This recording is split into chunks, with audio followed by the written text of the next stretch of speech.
貼翻個符咒先，係咪好似 Le Creuset 嗰啲？同埋係勁平嘅，重點係幾錢呢？ Hello， 大家好啊，我係沙朗啊。咁疫情期間咧，大家都冇得飛啦。我覺得最唔開心嘅咧就係冇得去日本買嘢啊。咁但係其實咧，原來依家咧樂天咧推出咗一個網上集運嘅服務啊。就算你喺日本嘅樂天啦，或者係 Amazon 啦，或者其他小店買嘢咧，咁都可以透過呢一個服務咧，將啲貨品運送到你居住嘅地區。咁我今集咧就會教大家點樣係上網做 registration 啦。個流程係點樣啦？點樣買嘢啦？點樣將啲貨品運送過嚟嘅？下面嘅資訊欄咧，我分咗唔同嘅 chapter 啦，咁大家可以揀嚟睇。市面上咁多集運，點解我覺得樂天特別好呢？第一，呢一個集運服務咧，其實已經同你嘅樂天 account 係綁定咗嘅，而樂天嘅商店數量同款式咧，都會係比 Amazon 多，咁新手用起上嚟咧係會非常之方便嘅。而且佢個集運服務嘅界面咧係用中文去做，貨品係自動入倉。樂天有個非常之好嘅積分計劃啊！你喺嗰度買嘢咧，同埋你用集運服務咧，都可以換取積分嘅。而且佢換取嘅積分咧，仲可以用1 yen 1分去計算添。咁樣分分鐘變相啊，幫你慳到更加多嘅集運費用㗎。之後都會有一條片 step by step 咁教大家點樣用嘅，咁記住留意我之後嘅片啦。咁首先咧，大家進入咗 Rakuten 嘅 Global Express 網站度先啦，見到好大個免費註冊撳掣。如果你本身係樂天會員咧，你就可以喺左邊輸入 ID， 如果唔係咧，就揀我右邊撳嘅呢一個無料登記。咁大家填寫資料嘅時候咧，居住嘅縣市嗰度可以揀翻國外同香港，填翻你嘅香港地址。咁睇咗佢規則之後，撳下一步啦。confirm 你嘅個人信息，頁面嘅最底咧可以見到一個註冊成為日本樂天會員嘅掣。會員嘅註冊咧就已經 OK 噶啦。咁更繼續使用服務，就會跳到去樂天嘅 Global Express 嘅頁面啦。拉到落最底，撳咗我同意了解上述嘅使用規則之後咧，再撳下一步。如果你有樂天 account 嘅話咧，可以喺呢度撳掣綁定翻佢。咁因為我哋啱啱已經開通咗啦，咁所以就唔需要嘅。咁繼續填翻你嘅個人資料，郵政區號啦，香港係冇嘅，可以填翻000-4個0。填晒資料之後，拉到落最底，撳送出，咁就完成噶啦。咁之後咧，你就會見到一個你專屬嘅集運倉地址，記得撳立即新增。之後再去翻 Global Express 嘅頁面啦，拉落畫面咧，你就會見到右手邊有嘅購物用住址。咁記得啦，之後買嘢咧都要用翻呢個地址噶。要留意嘅係，所有日本嘅集運公司咧都需要根據法例咧進行本人嘅認證手續。佢除咗要提交有你個人姓名、出生年月日嘅文件啦，即係你嘅身份證或者 passport 之外咧，亦都需要提供2份印有你個人嘅姓名同埋住址嘅文件。香港人咧一般都習慣用銀行月結單去做住址證明嘅，但係呢一度咧就唔受理嘅，要用稅單啊、水電煤等等先可以做到。樂天喺網站度咧都要講唔同地區嘅用戶所提交嘅文件咧都有唔同嘅，咁大家可以參考翻。咁如果你係香港人嘅話咧，你一睇呢個文件你就知唔 make sense 噶啦。因為冇可能每個人都有佢嘅名嘅水費單同電費單噶嘛。咁我自己嘅 case 就係我本身租屋啦，所以我提供唔到水電煤嘅繳費單。如果咁啱又要搬屋啦，所以咧最新嘅稅單上面咧亦都提供唔到我嘅住址嘅。咁我就上政府網站改完之後咧，我截圖俾佢哋都接受嘅。之後咧再提交埋一個 passport， 最後嗰一頁我就寫咗自己個名啦同埋地址啦，都係佢哋教我咁樣做嘅。咁呢一個方式咧，佢哋都接受。咁其實如果真係提交唔到嘅話咧，都唔係話真係冇情講嘅，佢哋都會覆翻 email 咧，用中文去教你點樣做。咁點樣提交咧？就去翻頁面嗰度咧，你就會見到一個通知，係需要進行呢個手續嘅。撳入去之後咧，佢就講俾你聽，你需要提交乜嘢格式嘅文件。JPEG 啊、PNG 檔佢哋都收噶啦。咁記得個 size 唔好太大啦，係要5 MB 底下啦。咁下一步之後拉落底，再撳前往上傳頁面，之後就揀翻你需要提交嘅文件類別。記得剔選返文件上面有嘅資料。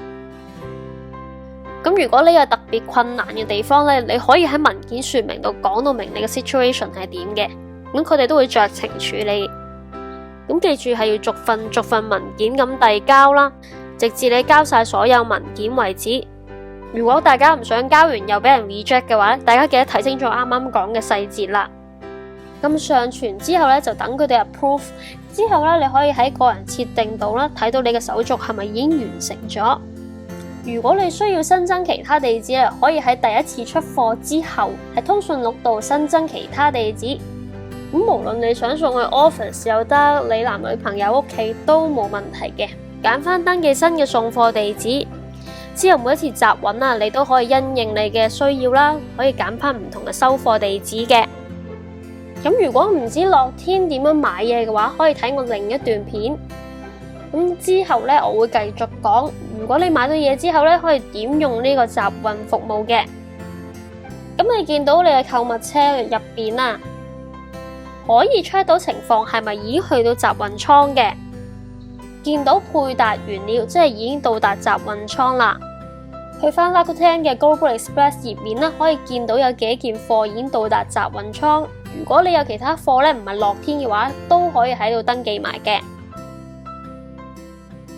網購難免會失手啊！如果遇到唔覺意買咗啲違禁品，咁點算啊？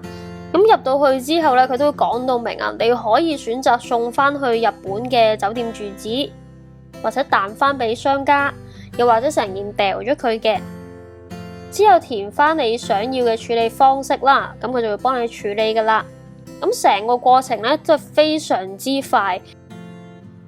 睇翻貨物一覽嗰度啦，可以見到咧有一啲已經可以包裝噶啦，咁你就可以撳提出包裝委託。咁入到去咧，可以揀翻你需要 pack 埋一齊嘅貨品，揀翻你需要送貨嘅地址 ，confirm 一次你嘅送貨訂單，之後剔翻啲條款咧，就可以進行包裝委託噶啦。之後就搞掂噶啦。你可以間唔中咧就上翻嚟睇翻佢嘅包裝作業狀態，等去到待付款嘅狀態啦，你就可以俾錢啦。咁你 email 咧都會收到通知嘅。咁入翻呢個頁面啦，就可以俾錢噶啦。咁睇翻佢總共 pack 好咗嘅長闊高同埋重量，咁揀翻你嘅運送方式。樂天所提供嘅運送方式咧，有特快空運啦、經濟空運同埋船運嘅。咁一般嚟講咧，因為啲嘢都唔算好急啦，我都會用經濟空運噶。咁我就做咗個表啦，都比較晒咁多間比較出名同埋受歡迎嘅集運公司唔同嘅收費。就咁睇個表，你可能會俾其他集運公司吸引到，係咪呢？揀集運公司咧，除咗運送方式啦、價錢啦，另外佢個服務流程啦，佢個客服係點樣處理問題咧，都非常之緊要噶。以我之前中伏嘅四方速運為例啦，真係激到我嘔晒血，我件貨搞成個幾都送唔到出嚟。咁樂天買嘅貨品咧已經自動登記晒噶啦，咁其他集運倉咧就做唔到呢一點嘅，仲要逐件登記嘅。咁如果你係買一兩件嘅話咧，咁當然可以揀啲平噶啦。但係你好似我咁買幾十件嘅話咧，咁我諗淨係登記都登記到你癲啊！如果你同我一樣揀經濟空運嘅話咧，佢官方寫嘅日子就係7至14日。我冇確實計過啦，但係以我嘅經驗咧，佢一般咧都早過7至14日到嘅。咁揀你嘅運送方式啦，之後落現翻就可以俾錢噶啦。用樂天有個好處，樂天係可以儲積分噶，你每買一件貨都可以儲分，而且嗰啲分咧係1蚊1 yen 咁樣用嘅。咁所以變相你買嘢可以邊儲積分邊用翻落啲運費度，其實你實際上俾嘅價錢呢，分分鐘仲平過出邊一啲集運公司噶。而你今次所支付嘅集運費用呢，亦都可以有積分，俾錢之後呢，佢就會進行出貨作業嘅，之後就等佢運貨到啦。咁由於時間嘅關係呢，我件貨已經到咗啦，噔噔！日本空運到嘅貨，哇，成箱都係，我諗呢度有20幾件咯。咁佢計費嘅時候咧，其實就係計翻呢個紙箱幾重啦，呢個 size 啦。邊有人會塗咁多扭蛋㗎？哇！最期待嘅畫面嚟啦！因為呢一隻款咧，本身咧係今年大概5月出嘅，好似5月出。咁但係我哋飛唔到去日本啊，所以我哋買唔到啦。好得意啊！搣得㗎？搣得㗎？係喎。幫佢貼翻個符咒先。好搞笑喎個樣。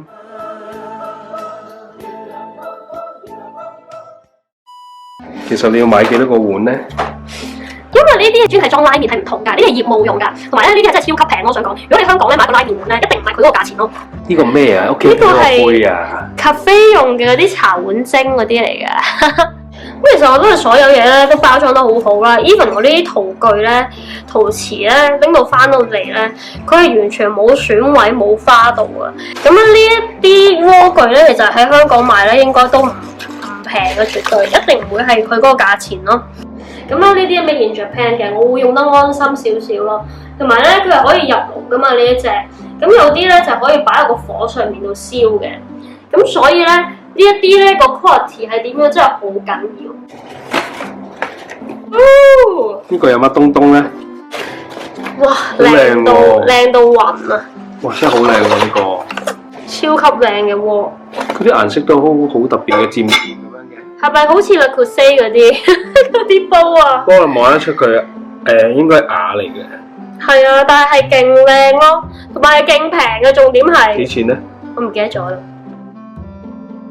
歡迎大家留言俾 like 支持我繼續拍片啊！你仲可以 subscribe 埋我嘅 channel， 撳埋鈴鐘仔咧就唔會 miss 最新嘅影片啦。